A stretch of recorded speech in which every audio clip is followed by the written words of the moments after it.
And it's time for the Disc Golf Show on November, right? The 19th, 2024. This is episode number 24, as my voice is like, nope, not doing it. Not doing right in the middle of there. Thanks, voice. I appreciate it. My name is Justin, and this guy with me that's somewhere around here is Nick. That's me. That's right. That's right. Oh, you even put it in the is. I like that. Good touch. Because I didn't put it in there, but you were grammatically correct. I'm on it. And the inner AP English student in myself appreciates that. I'm glad somebody does. My teacher would have given you an A plus. A plus. This episode, along with pretty much most of the others, and probably for the foreseeable future, all of those too, is brought to you in part by Final Nine Sports with their two locations, one in Orangeville, one in Rockland. And if you're not close to us and can't support them, then you should support your local shop, because that's what it's about. Buy online, and we'll find you. Just kidding. Sometimes you have to. But support local, that's the message. Anyways, let's jump into the show, shall we, Nick? Yeah, first things first, we'll get some quick stuff out of the way. Mystery box season is back.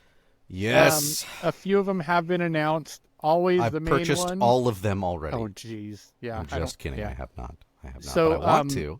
Yeah, I would like to as well, except for they're not cheap. No, they're not. But the first one, as always, is Discmania. Now, it's always been called the Discmania mystery box, right? Back with, when it started way back with Simon and Eagle and all that. This year they put a twist on it. Right. And it's called the Discmania Mystery Bistro box. Right, because it has food in it. I don't think it has food. Oh, could have a piece of candy. So technically. Or maybe they're thinking of the Clash line where they're all like food names. Food like names, popcorn, and now it's Bistro because it's going to be nothing but Clash discs. Heard it here first. In Discmania. In the Discmania box. So like, the thing is, not going to be that. If you've seen the video, the little ad for it, it looks like they're at, like Gannon and Ella, and they're like a Italian Italian food restaurant. I'm curious as to what it's going to look like because people are going to start posting their videos once they get them. But I think all these technically are like pre-order right now. Because I think we should scratch that. I think you should, if we hit a certain number of subscribers, show a video of you eating open the box. Eating open, rip. However you want to do it. Knife, fork, yeah, barbarian I'll do that. style. I'll do that. Okay. I'm down. Right. We reach what's our 1,500? Yeah, I'm subs? saying 1,500 or like 3 likes and you do it. What? No. Let's not do 3 likes. Let's calm down there. I really want to see you do this. So Discmania is the main one. That one's every year, right? One thumbs up. One thumbs up. One thumbs up. One. Another couple that I've found were the Disc Golf United 2024 USDGC mystery box. So Disc Golf United is a Innova website, and so they have a 2024 USDGC box. The third one that I found is, and there's plenty of other smaller boxes. These are kind of like the larger boxes. I think you get probably closer to, I'm going to say, at least 8 discs. It's probably all about maybe size with you, isn't 10. Yes. Is the 2024 GyroPalooza box? EuroPalooza? However you want to pronounce it. That's up to you. It's your life. We're just into food, and now I'm like Euro. Yeah. That's MVP, Axiom, and Streamline. Currently, so here's the thing. Here are the prices. Discmania is priced currently at $99. That's kind of where it's been over the years. The USDGC mystery box currently at $125 pre-order, and the GyroPalooza box is $130. But if you are looking to get that one right now at Infinite Discs, they have it posted for $120 on pre-order, so you can save $10 there. Wait, on Infinite Discs? InfiniteDiscs.com. Yeah. Okay. Yeah. Yeah. So if you are interested, let us know which one you are looking to get. if there's one specifically you like most and why. It's kind of like throw it in the comments down gas below. prices and inflation over the years is how those are priced. Or just up higher and higher. Yeah. Like it, yeah. Another option that you could do is, and this is the 5th year for them, but Trash Panda is putting on their holiday disc exchange. So if you go to their website, trashpandadiscgolf.com/pages/holiday-disc-swap, they do a thing where, and again, like I said, this is their 5th year. They do a thing where you sign up, you give a disc, and you get a disc. And this year, there's several sponsors of this promotion, this event. And when you sign up and do these things, you actually have a chance at winning some of the items that are donated from some of these companies. One of them, just a few that are on here, and you can actually go on the website and you can see all the prizes that are going to be available. Obviously, a lot of discs. There's some Vessi shoes on there. Pound bag. You could win a pound bag. You could win Heiser racks, which are those wood racks that are made that kind of stick together, and then you can stack your discs on them. They have a DGPT. I think the biggest prize is a package from DGPT, and it comes with tickets. I think after everything, it's like $1,000 worth of stuff. So the you could win some cool stuff. Yeah, take a gas. Yeah, worth the prizes. yeah. If you're in California. The one thing here is you guys do have a limited amount of time. It does close on November 22nd. So Friday, this Friday. And it's 5 p.m. Mountain Time. So if you do want to try that, like I said, you just go on their website, sign up, give a disc, get a disc. And one of those things too is they say you give at least one disc. And I've seen in the past where you'll get people show up and they'll have 2 or 3 discs that people just, send off to them. So it's kind of neat if you have something that maybe you've slightly used, but it's still in great condition. Pass it on to somebody else if you're not using it. So, another cool item that I came across recently was from a company called Death Trap Disc Golf. Go to their website. It's easier to look at this thing than it is for me to explain it, but I'll try really quick here. It's an indoor wooden basket, but it's super neat, well built, wider than your chains. You can mount it in the corner. It's cool. Just go on their website, deathtrapdiscgolf.com, and let us know what you think of it, if it's something that you'd like. I know I forget how much they're charging for it right now, but I want to say it's like $189. Okay, yeah, I knew it was 100 and something. So, and that's just for the part that attaches to like the wall, and then if you want the stand to put it on, they sell that for another $22. Separate, yeah. At the time of this recording. But it is a really neat product. I like seeing these new things that are out of the box, because that could easily spur somebody else to create something similar or better or just different. So go check them out, deathtrapdiscgolf.com. Okay, so let's move on to this really quick. All right. Prodigy Discs recently posted the news again. Recently posted a blog. Go again. I'm going to tell you this. Go check them out. Go to their website, look on their blog, and read their most recent. I don't think they've posted one since this. If you're on the YouTubes, the links will be down below. Yeah. They have addressed the issues that a lot of people talk about with Prodigy is their flashing.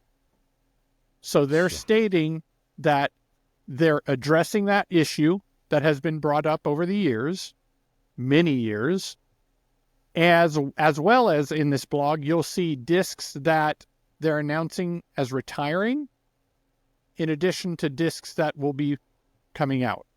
So it's kind of a neat overall update moving into 2025 as to what Prodigy is concentrating on. I do like the fact that they're actually kind of copping up to it and addressing the issue, because though from what I've heard, certain types of plastics don't have that problem, but I've definitely held some Prodigy discs that have like razor blade flashing still on that inner lip on the bottom side. Yep. So I'm glad that they are seemingly trying to do something about it, but we'll know more. We'll know more in the future. Hopefully it just gets better. Because I hate to see that. They've been around a long time. They sponsored a lot of people over the years. But it's tough with established business like that, where you can make good products.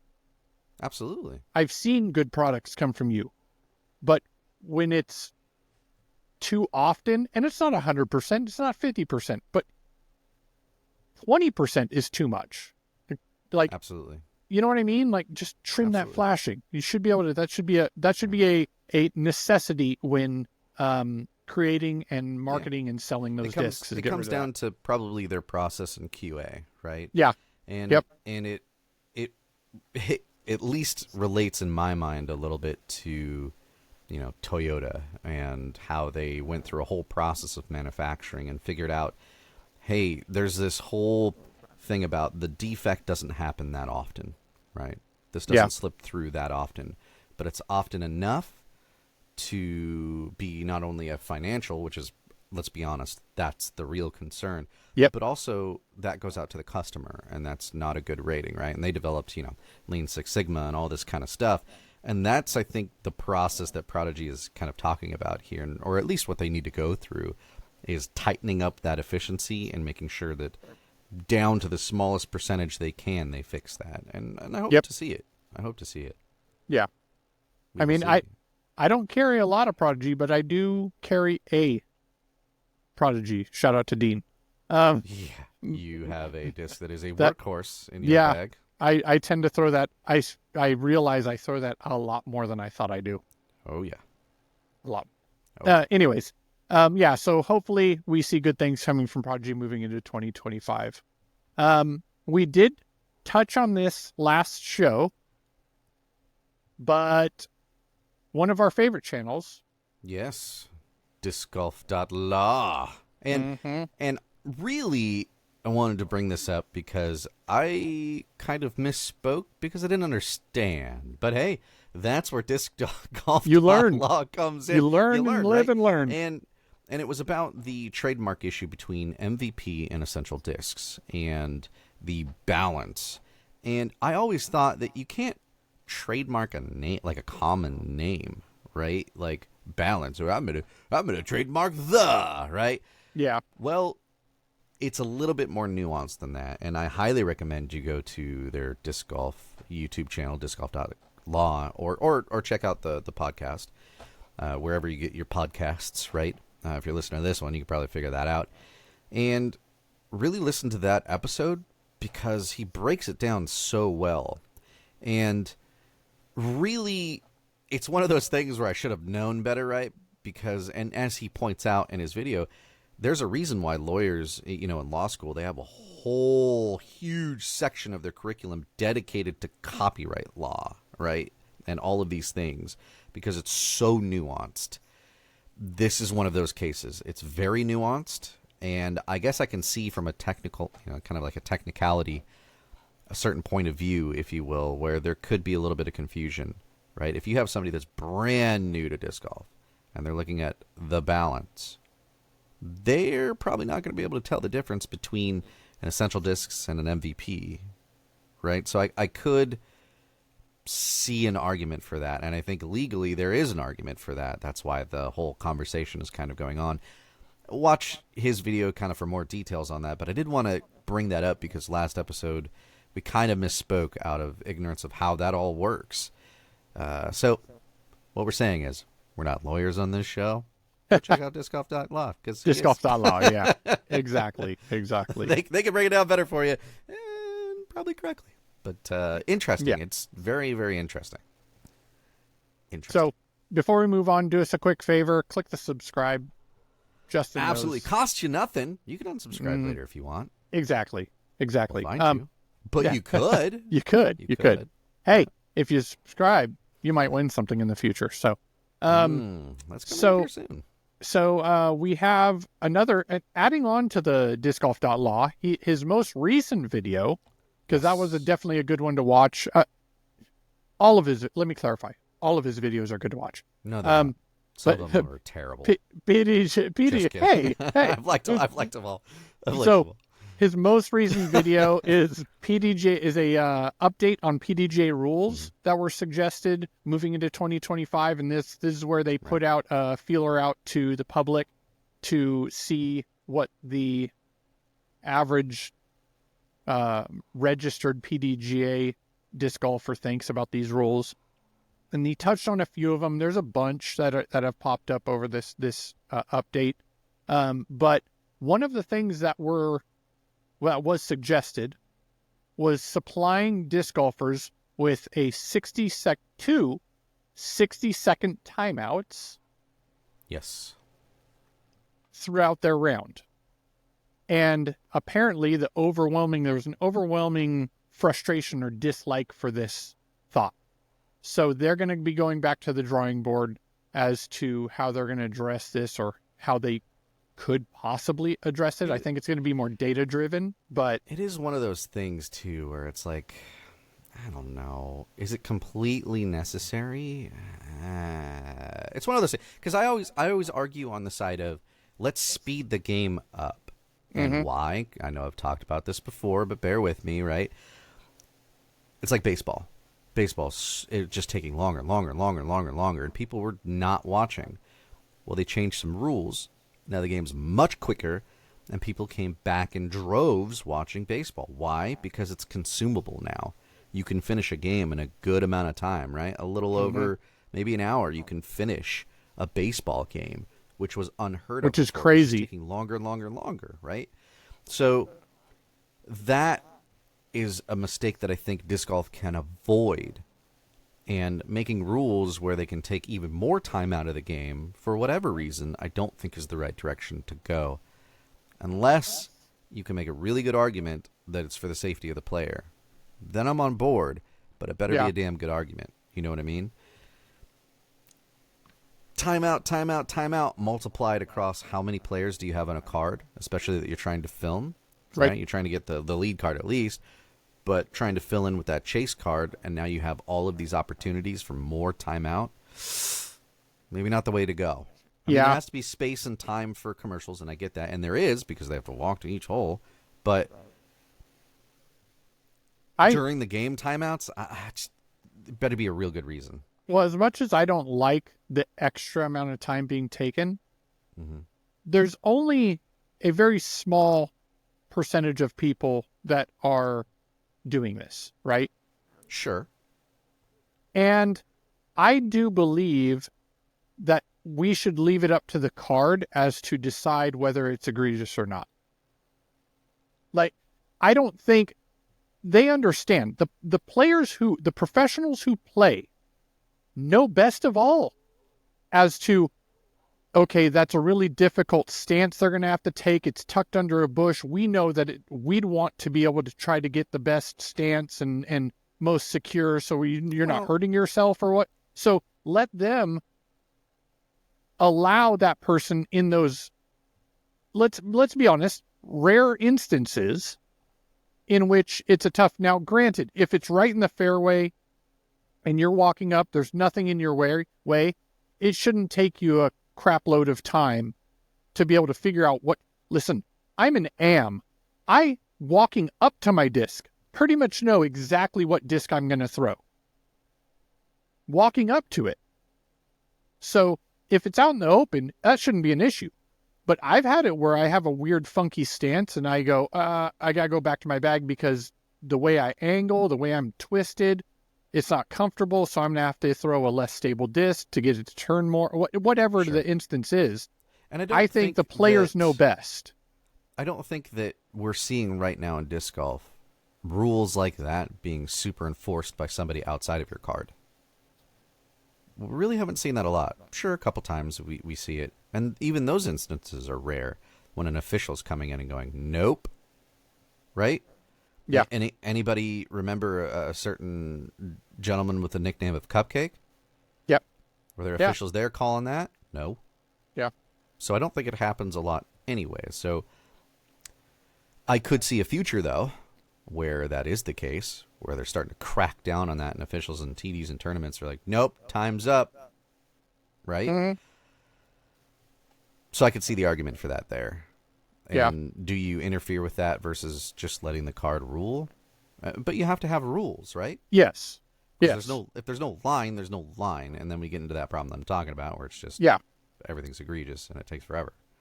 So I think if it's where do you draw the line? If it's, let's say, so currently the time is 30 seconds, right? You address when you get to your disc, you're addressing your lie, you get 30 seconds. To me, if that happens, let's say they take 35 or 40 seconds 3 times in the round or 4 times in the round, I'm not going to care that much. I'm really not. Right. Now, if they take that 35 or 40 seconds every single throw, that's different because they're abusing that at that point. Right. You know what I mean? So to me, again, like I said, yes, there needs to be a line, but I think ultimately it's the players that have to enforce those. Granted, there are officials there. Officials should definitely be involved as to trying to do their best to keep things moving. That's their purpose. So there's no massive gap or no backup. I get that. But that's where they should come in and be more not aggressive, but assertive about it. If this like little add to the time is not affecting the overall round and speed, then leave it to the players. You know what I mean? Think there's a line between, and ultimately I think what this all boils down to is disc golf, much like golf, is a gentleman's game, right?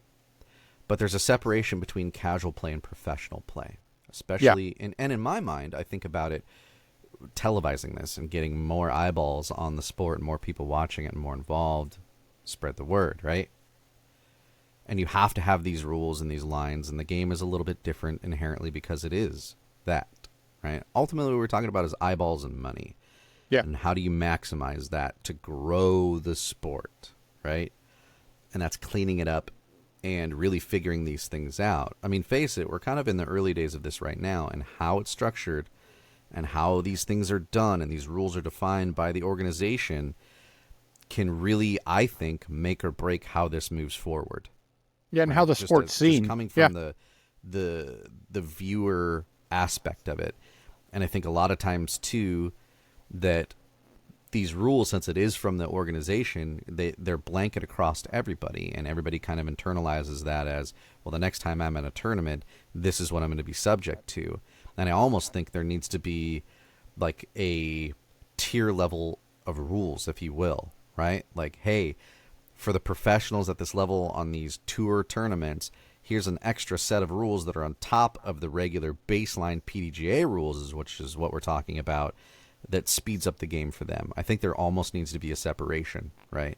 And I know there'll be an argument between, well, no, everybody needs to play in the same. Yeah, I get that. Everybody on the tour needs to play on the same rules. And we need to speed that up because, right? It's kind of like the separation between, you know, college level or AAA even level, AA level, whatever, sports, right? I'm thinking baseball off the top of my head, right?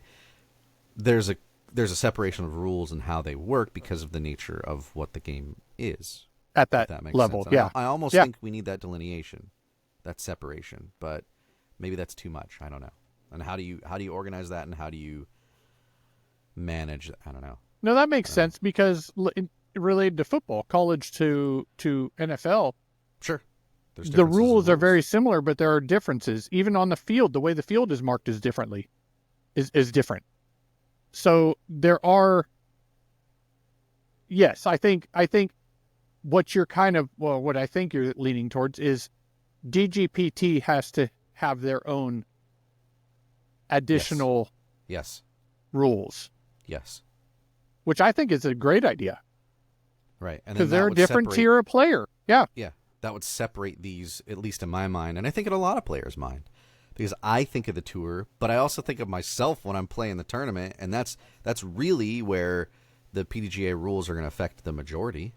Yeah. It's not the tour folks. I mean, you know, it's going to be us playing in the tournaments. So I don't know if you saw this. I just saw a quick video about, and I think it was Drew Gibson that mentioned it.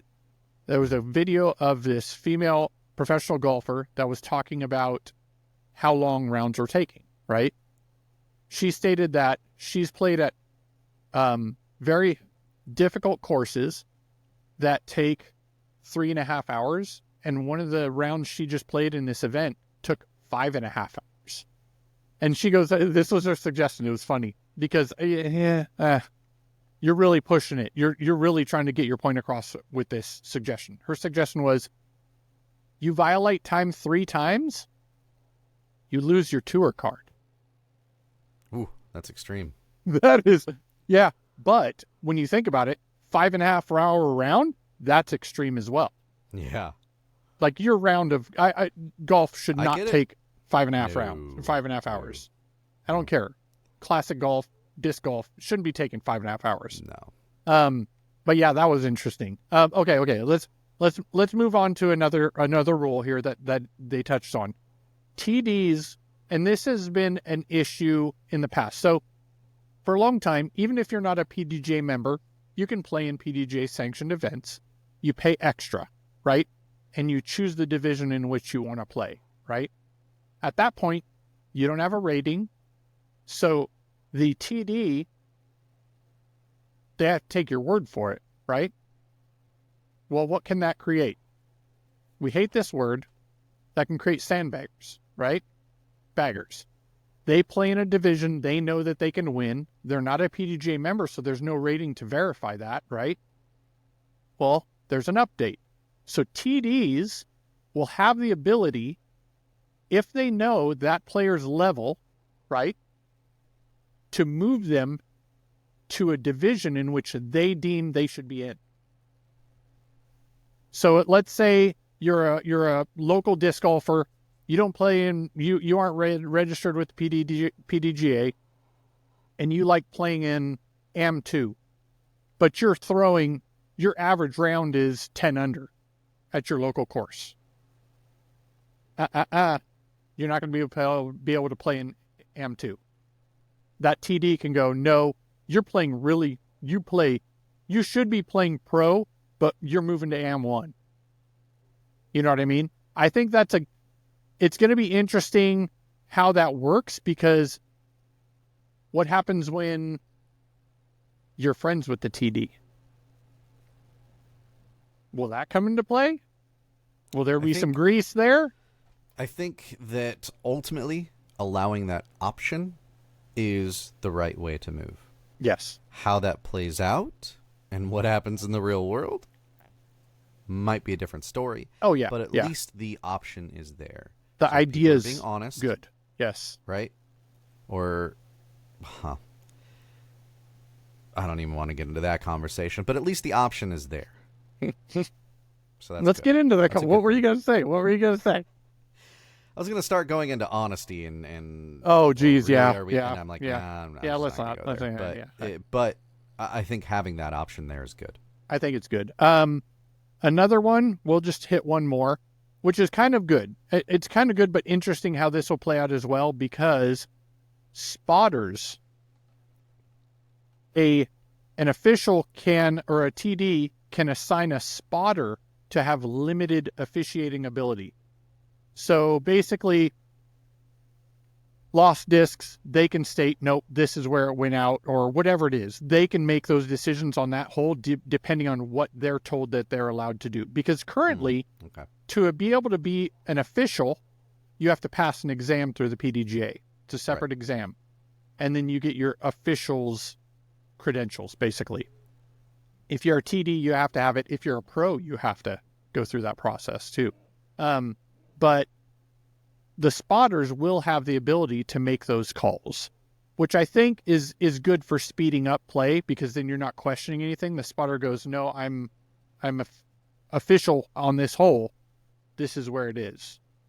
So it'll make it a lot more cut and clear when I think discussing like where a disc went out or whatnot, simple situations like that. They won't be able to do everything across the board, but they'll have some, I don't want to say legal say, but they'll have some substantial say in rules and how things need to be abided. But I think that's good. Again. And you can handle that really at the TD level there too when you're picking out your flaggers and spotters or whatever. You could just have a quick little 5-minute with them, right? If they're unfamiliar for some reason with the game. I don't know why they'd be doing this, but let's just say they are. You have a quick little 5-minute with them. Hey, this is a couple basic terms. Here's what you're kind of looking for, and you can cover it that way. I think that's a good idea. And that way there's a little bit less for the card to have to, what's the right word, like debate over or decide, right? It's just the spotter goes, hey, here's where it is, and everybody goes, cool, boss, and you move on, right? Yep. So yeah, it's good. No less confusion, I should say. Yeah. Another thing don't have on here, I did notice that Bill Nye the Science Guy, did you see this? He was on, and I don't know if you know this name. I vaguely know this name because I see the videos on stream on my threads and stuff like that say his name. But Kai Cenat, I think that's his name, is a streamer that streams like all the time, everything. Bill Nye was on his stream, and he brought along some disc golf discs.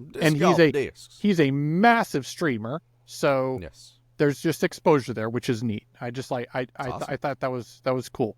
I did want to chat a bit about.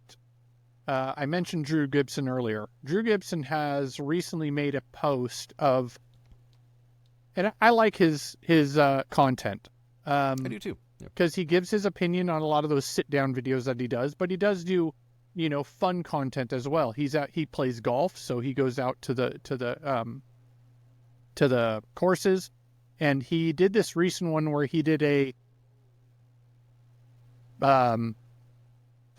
disc club hole, and I think this is good. He asked some ideas that people could give him and stuff like that. I think personally this is good because it brings in, or the possibility to bring in, disc or golfers into the sport, because he's out there on the course, on the golf course, and he's bringing discs with him out there. But my suggestion was, if he's able to get in touch with some known pro, ideally, but if not, well-known golfers, or what's the word I'm looking for? Just YouTubers, I guess, at that point. Influencers. People, there you go. Thank you very much. Thank you. To play around with him, or a short 9 or a couple holes, just to get them more familiar. I think with his background, I'm sure he has contacts that he could get some pro golfers, which would be really cool. So Bubba Watson is a disc golfer. You've heard it here first. Drew Gibson and James Charles on the next episode of Drew Gibson. Just kidding. That would be maybe not that kind though. of influencer. That would be awesome. That would be great. That'd be awesome, though. But I think that's a good idea. I think just reaching out. Let's say you reach out again. Ultimately, it's a numbers game at this point. Reach out to 100 people. If you get a couple of them, that's a couple more than you'd had before, right? Why not? But I like the fact that he's combining these little clips that he posts with traditional golf as well as disc golf. That's a cool personally, idea. I like that. I like it. I don't know what's going to happen now, right? But apparently, I saw a clip stating that the 1 of 1 Decade of Dominance Brixton card was pulled.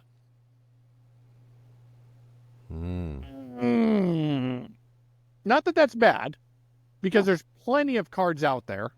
Personally, I would love to have a jersey or disc or signed Simon Lizotte card. I mean, well, yeah. I mean, that's kind of what I'm hoping for. But I have his rookie card, actually. No, I don't. But do you think that this has any effect on sales for the remainder hobby boxes that they have? Yeah, I don't don't hit it a little bit. I don't know. I don't know what their. I think what was the full count? How many boxes did we I think we talked about this. I think there was like 18,000 boxes or something. I forget what it was. I think it'll hit it a little bit just because of the people that were going to buy it as collectors. Now that potential chance has that one of gone one of getting the 1-to-1, it's not as big of a push for them to get as many many boxes. That's like the one it's chase. Probably a small percent, right? Though, you know, that's probably like your whales anyways. So it'll affect it a little bit. How could it not? But I don't think significantly. No, I still think they're great. It's a great product. I think the cards look awesome. But it was interesting. So if I'm wrong, let me know. But I swear I saw a clip stating that the 1-of-1 was pulled. So we got the golden ticket. Yeah. What are you gonna do? Okay, so this month's PDGA ratings update just happened, right? And there was a little funky little issue, I guess, that also happened. Yeah, kerfluffle, yeah. At the beginning of the day on that Tuesday, so November 12th was the update day, Kristin Tattar made a post stating basically another goal, right? Another record of 1,001 for her rating. And she's hit 1,000, but she dropped back down to 996, I think, something like that. But this bumps her back over 1,000 again, and it said 1,001. As well as Gannon Buhr had 1,059 player rating. Then, within a couple hours, later that morning, both of them dropped one more point. So Kristin dropped back down to 1,000 and Buhr down to 1,058 rating. I think it had to do with they had a certain event applied into it that shouldn't have been. And so when they removed it, it readjusted those ratings. That could be, yeah. I just thought it was the Russian judge putting in their scores. yeah, right, yeah. But it's interesting because this is like, I don't think that this has happened before, where they had an update and then they corrected that update the same day. I'm glad that they can do it that quickly, though. No, that's really cool, yeah. That was kind of nice. All right. That was just an interesting thing that happened. That's cool. What are you going to do? Mine didn't change. I'll tell you guys right now. Well, actually, mine changed, but it didn't adjust. So, I played in a couple events, right? You did. One of them was PDGA sanctioned. One of them, mind you, I did play in, I forgot to say this last show, I played in Aces Wild, which is a local event. It's an ace run event for the Folsom Disc Golf Club. Really fun. I never go out there thinking anything. I just go out there to help, volunteer, and do whatnot, and then I end up playing around. Played around, and I won. I don't know how I won. I got lucky, guys. It's not going to happen again. Don't get mad at me. But it was really, really cool. It's first-time experience for me. He's an AM1 player, and everybody else is wreck. But hey, no. Hey, beats me all the time. Hey. All right. So the other event that I played was the cool down. So Justin and I had played the cool down warm ups. Yes. And there were two of those.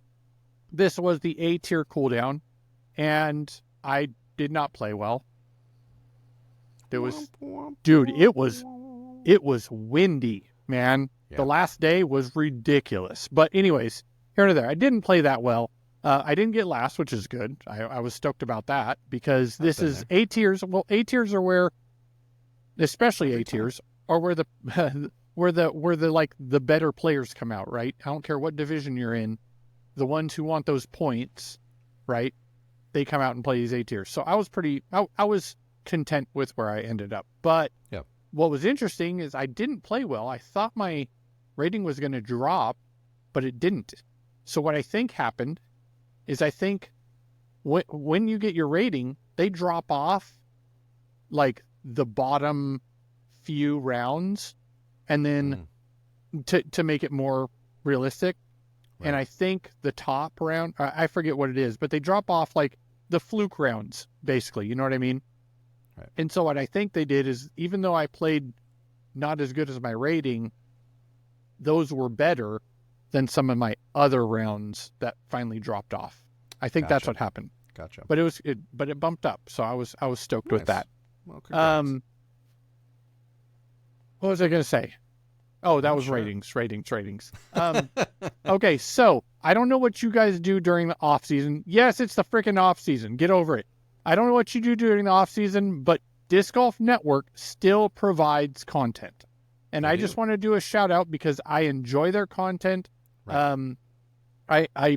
It's really building into a full on network. Like, we know that it's a network. Right. It's called the Disc Golf Network. But when you think about what it started out as, it was the tournaments, right? Right. And then they kind of had some skin stuff. They kind of had some weird things here and there. But there's actual now like series that come back every year, you know? And then there's new ones that come, which is cool. A few of those that I just wanted to touch on. If you do not have Disc Golf Network, some of these things do end up coming onto their YouTube, I think a couple weeks after they come out on the network. But they have one that came back. It's called the putting game, which is cool. They find unique places to where they set up, 20 to 80 foot putts, really strange angles, stuff to cut through. One of them was at a paintball building. One of them was at not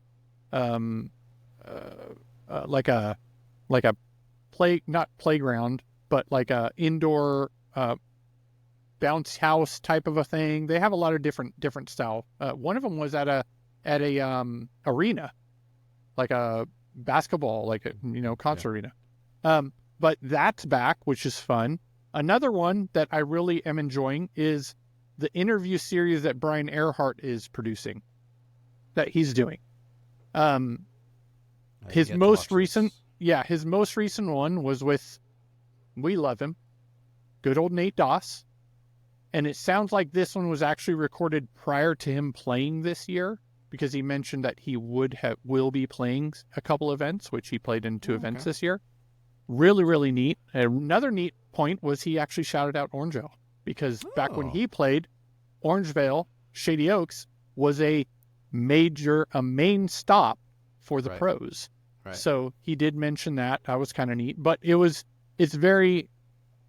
I like hearing these older players and them relating their experience back then to where it is now. And absolutely, yeah. And how much it's grown and how they're trying to do their part in making disc golf better. And check that out. Yeah, it's super, super cool. I mean, one of the previous ones I think Earhart did was, I think it was last year, was with Climo. Oh, so cool. Yeah, so that one was cool. But this most recent one was Nate Doss, so I'm hoping to see more of those come out. Okay. And then I want to say there was another one that I totally blanked on, but they do have a lot of neat new series coming out, which is cool. I like the multiple different aspects of the coverage as well. Like, it's really cool. Like, they've done a lot of work, even during the season of play, during the tour. Yeah. The way that they break it down, and they have the highlight videos and all the extra stuff that goes into it, is super cool and very well done. We'll put it that way. It's come a long ways since, gosh, was that 5 years ago even? Yep. All of this stuff is just kind of taken up a notch. It's like right there with most of your stuff that you'll see on television in terms of like sports stuff, right? Yeah. It's cool. I like the other one I just did, I remembered I wanted to confirm. Finding the Lines. So it's like creating a course type of a series. Okay. Yeah. Really, really cool. Go check them out if you haven't. Oh, and you can, don't forget to go, if you don't have Disc Golf Network, they do have 3 tiers still of subscription. One is free. One is $89. I'm going to get this wrong. Prices may vary, but there's 3 tiers. Prices may vary. Yeah, they have 3 different. Yeah, check it out. If you don't have it. Otherwise, like I said, some of these things do populate on their YouTube channel down the road. But if you have the network, then you get them right away. It's always fun to be the first. And then Yeah, I think after that, I mean, we're good. Are you ready for a couple questions? Hit me with them. Let's do it. Let's see how Not you shy like with these. my opinions here, Nick. No. Okay, so first question. All right. Disc golf has grown so much since 2020. Yeah. And it seems like we've hit a plateau, right? Do you think this kind of stall in growth is something that's going to be here for 3 years? Do you think it's a short stall? Do you think it's still, because it has dipped a bit? What do you see as the current status, and how long till we see it start to hit a new boom, do you think? I think there's a couple of things here. So one, I think it's how you're viewing what a stall is, right? Let's think about, a stock ticker, let's say, and you're seeing the prices over time. What happens when you're in the day-to-day view? Oh man, look, there's a huge drop. Oh, there's a huge climb, and it's plateauing here, but then you zoom out to 30 days, and it's not that extreme, right? Maybe overall, it's actually up. It hasn't really gone down, but in that day-to-day view, it looks like it was crazy and all over the place and dipping down, or maybe it was flat, but it's different when you zoom out. And that's what I think you kind of have to do when you look at disc golf and we're talking about growth and things like that. You need to zoom out. You can't take a year-to-year view. You kind of need to go 5-year view, right? At least maybe 10-year view. That may be a little too far, but at least 5, right? Because what did we have right in the middle of these last, really 5 years, these last couple of years? We had COVID, and that's going to scatter the chart, right? You're going to have a huge influx on a lot of things like that because you can get outdoors and you can play, and people are cooped up inside, and people are watching events and getting more into it because they have the time because can't go to work, right? So you're having all these factors that skew that. So I think data is a little skewed, and it's probably recovering as a result of just kind of moving on from that. So 5 years, maybe not enough in this case, maybe 10 years, but I think we need to look at disc golf and not a year-to-year trend. Is it going up? Is it going down? I think it's probably going up overall because it's getting more and more out there, and we're seeing more courses being built, and things like the Disc Golf Network are kind of helping us get there and spread the word and growing it. So I think overall we are growing it. Are we in a plateau? Yeah, maybe temporarily. Is it on a slight dip? Sure. But then again, let's look at the scale. I think we're kind of trending upwards overall, and I think it'll continue to go there unless something really weird happens, right? I think it'll just continue to go up. In terms of when we zoom in, do I think that the plateau or the little dip is going to be a short or a long-term thing?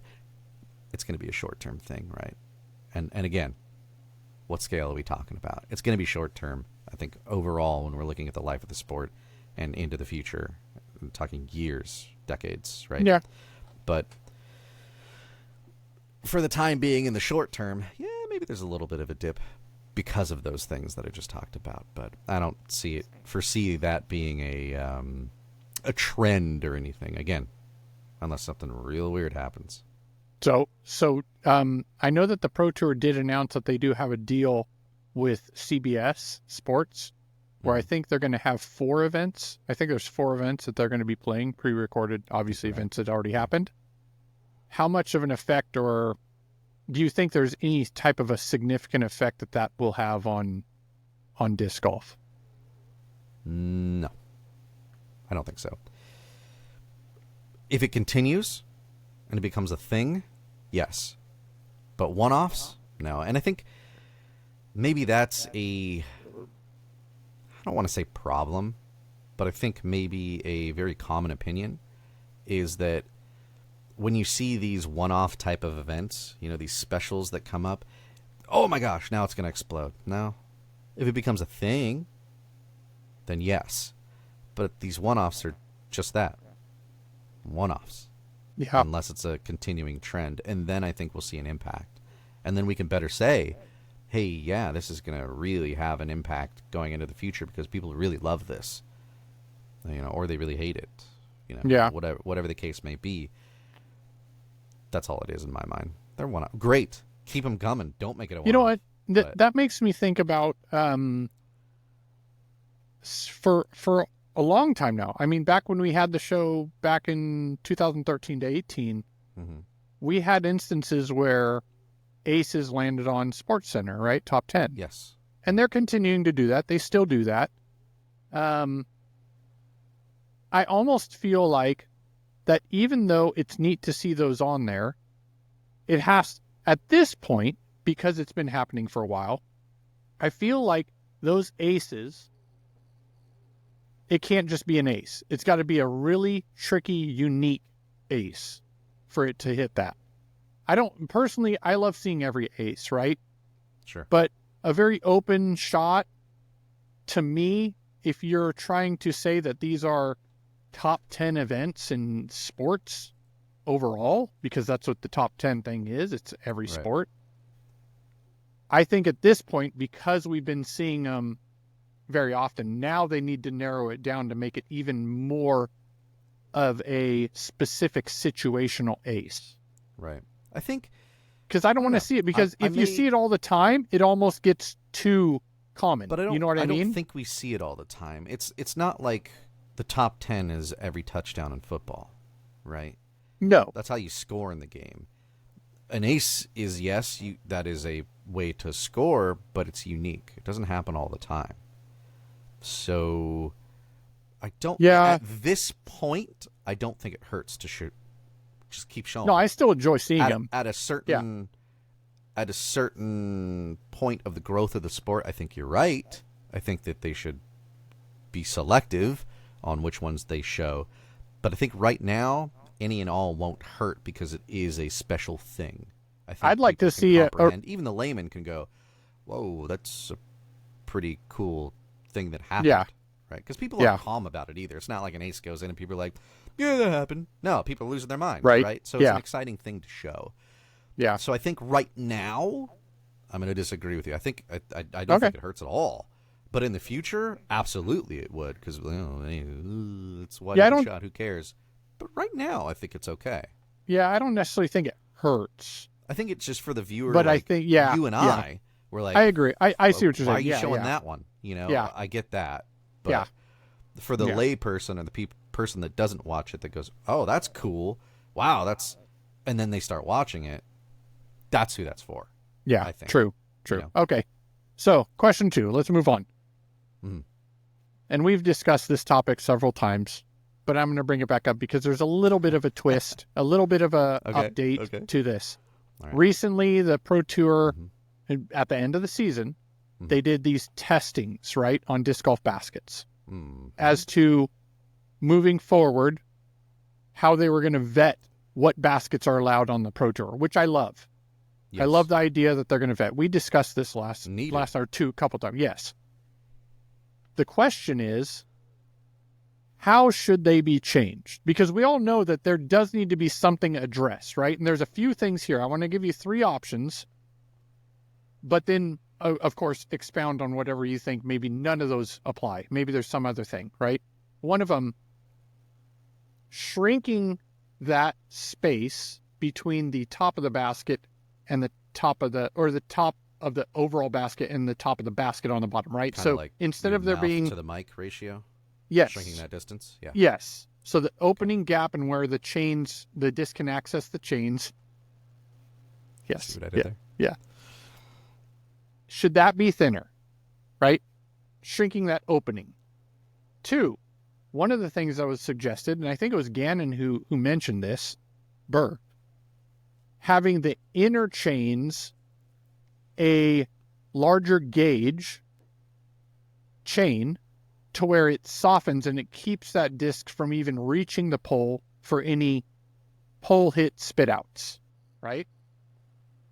So you have a thinner chain on the outside, you have a denser chain on the inside, and it slows it down, but then that inner chain stops it, basically. The one that I thought about was, why not have, and it could be dual purpose. For me, again, might sound stupid, I don't know, because I just thought this sounded neat. A really dense wrapping foam that's on the inside pole inside the chains. You could use that as advertisement as well, is what the second purpose would be. But a dense foam, because that way if the disc hits the pole, it absorbs and it's able to drop. I thought that might be a different... I don't know if anybody's thought about that, because like I said, it can be used for advertisement purposes too. What do you think? Do you have any ideas? Other ideas? Or the marksman. I know the marksman is the other one, just the inner chains. Yeah, I'm not the biggest fan of that personally. I'm of kind of two minds. And the more I think about this, the more kind of my opinion shifts. Because I'm all for technology coming in and us trying to figure out better ways to do things when we're talking about sports equipment and things like that, right? And I don't think that the conversation should ever halt on improving the sport and the game and the stuff that we use, the equipment that we use. So I don't want to poo-poo on it too hard. I do think that there is a very valid argument against making it more difficult to putt, right? And have that score happen to reduce these crazy scores that we're seeing now. But at the same time, you don't want to kill it down to a level where it's not fun to participate in or watch, really, is what we're talking about, right? So should adjustments be made? I think we should experiment and try things out and figure out the best way to do things always. Try to maximize, that thing. If we're going to go the route of, well, let's try to improve the basket's technology and hey, yeah, maybe benefit from a little bit of advertisement space. Who does that hurt, right? Yeah, maybe we do those things like foam wrapping and thicker chains on the inside because maybe it's better.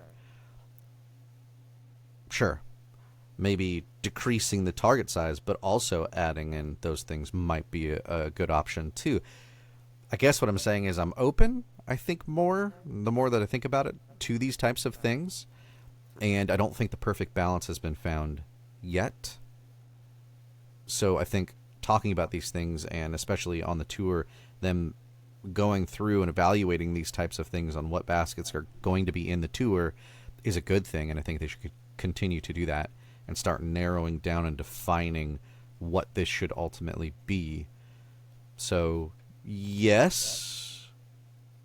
And part of me is like, no, make it impossible, right? Yeah. But at the end of the day, I want to watch it. And I want to know that when a player throws his or her disc, it's not just going to bounce out because the basket sucks, right? That's not a good feeling either, and I don't like watching that, and I know the players don't like experiencing that, right? So do they need to change from where they're at right now? I think so. What's the best version of the basket? What's the best way to do that? What's the ultimate, height of the goal and the thinness and the thick? I don't know. But I think putting more time and effort into that, to discovering what that should be, is a valuable pursuit, and they should keep doing that. So I want to see that happen. What's the best way? I don't know. I guess we'll find out. I guess. Well, there's my answer. Answer. The thing I think about there too is, I was about to go, well, maybe these are just changes or changes to the equipment for the Pro Tour, for the pros. But then I'm thinking about it and I'm going, what other sports have different equipment for lower tier players? I'm sure there is one. Right? But I can't think of it. Like baseball, right? Well, the cup on a golf recently, course doesn't change. Base sizes used to be different for minor leagues versus major leagues, and there's other examples too. But I think it's okay to have a separation. You know what I mean? Yeah. Yeah. As long as it's not drastically different. Like, on the Pro Tour, we're just using poles, but disc golf's normally played with baskets. Right. No. Yeah. Right? But as long as it's not egregious and fundamentally shifts the game, yeah, I think there could be differences. That's okay.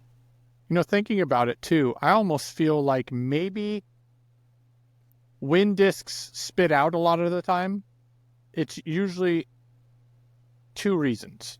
It was high, and it has enough time to come out before it hits the basket, right? It gets kicked high and it comes back, or it hits the center pole and it spits out. And it spits it back If out. you're right or left, that's on the player. Yes. It wasn't in the heart, right? It's right or left, that's not applicable. So to me, it's almost as if shrinking that distance, the opening gap, not half to where it's weird, but maybe just to where it's almost like it didn't shrink. Maybe an inch or two, where something's different, but it still looks the same. You know what I mean? Where maybe that little bit of a change can affect the, or make it less likely for those discs to hit high and spit out. And then, like I said, that denser foam on the pole on the inside. Maybe. I don't know. It will be interesting because I wouldn't mind seeing, because visuals play a large part in obviously watching things, right? And how you enjoy things, right? Obviously. How will the basket look when you have different thicknesses of chains hanging in that basket? True. Will look, it could very well look better. I haven't seen one yet, but it could look better. It's interesting. But I don't know. I think that they maybe definitely a combination of things. There are definitely still tweaks that can be made, especially in the putting department, because we know the old heads, right? They like the finesse part of the game. They like that finesse part. You have to be gentle and you have to be putting it into the basket. You're not jamming it in there and the chains do all the work for you. There's definitely an argument there. There is an argument there. There's food for thought, I guess.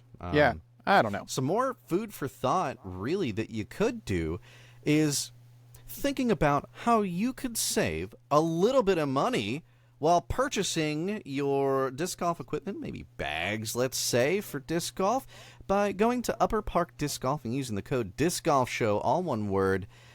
You could save 15% off of your entire purchase. That's a pretty good deal. Coming up on the holiday season, you want to buy a gift, save yourself some money while you do that. Go to Upper Park Disc Golf and use the code DiscGolfShow to save 15% off. And they got new bags, right? They did. So if you were lucky and you were paying attention to a couple shows ago, you could have gotten in and used that code and gotten an even cheaper price on the older bags. And now it's like a thing. I have one of the originals, I have the old model, But now they have the new products. So if you want to be fancy out there, on the course, you can do that too and save yourself some money with that code. Check out all of their stuff on their website there at Upper Park Disc Golf. This episode was brought to you in part, at least, by Final Night Support with their 2 locations. You know where they are. You listened, right? Orangeville, Rockland, right? You listened? Now you know, even if you didn't and you tuned in right now. Now you know. If you'd like to contact us, shoot us an email at theshow@discgolfshow.com, and we'll get right back to you. And if you didn't like anything with the show, feel free to send an email to nick@discgolfshow.com, because he loves them, and that's how he goes to sleep at night. My favorite. He uses those as kindling. And that is pretty much it. Marks the end of the show. Thank you so much for tuning in and listening to us or watching us on the YouTube there. Feel free to leave us a subscribe if you would be so kind. And remember, in disc golf, as in life, aim high and let it fly.